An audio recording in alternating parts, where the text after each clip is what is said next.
સાબુદાણા વડા બનાવવા માટે સૌથી પહેલાં મેં સાબુદાણા છે તેને 8 કલાક સુધી પલાળી દીધા છે। તમારે ઇન્સ્ટન્ટ બનાવવું હોય તો તમે ગરમ પાણીમાં પલાળી દેવા સાબુદાણા વડા।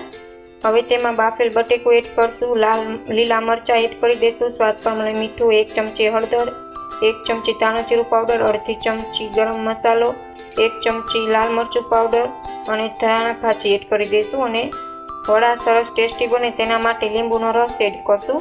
હવે સારી રીતના બધું જ બેટર મિક્સ કરીને આવી રીતના હાથની મદદથી આપણે ગોળ રાઉન્ડ બનાવીને તેને સેજ દબાવીને આવી રીતના વડા બનાવી લઈશું। તેલ ગરમ થઈ ગયું છે, હવે આપણે વડા છે તેને આપણે તળી લઈશું। તળવામાં તમારે એકદમ ફ્લેમ છે તે લો રાખવાની છે, જેથી વડા છે તે અંદરથી કાચા ન રહે અને સરસ રીતના તળાઈ જાય। હવે એક સાઈડ આપણે સરસ બ્રાઉન થઈ ગયા છે, હવે આપણે તેને ચમચાની મદદથી આપણે તેને પલટી દઈશું, જેથી સાબુદાણાઓ છે તે છૂટા ન પડે અને સરસ રીતના વડા છે તે આપણા તળાઈ જાય। તો તમે જોઈ શકો છો સાબુદાણા વડા તળતી વખતે સાબુદાણા તેલમાં છૂટા પણ નથી પડ્યા અને વડા છે તે સરસ રીતના તળાય છે। હવે સરસ રીતના તળાઈ ગયા છે, હવે આપણે તેને એકવાર પલટી દઈશું, જેથી સરસ રીતના તળાઈ જાય ચારાની મદદથી।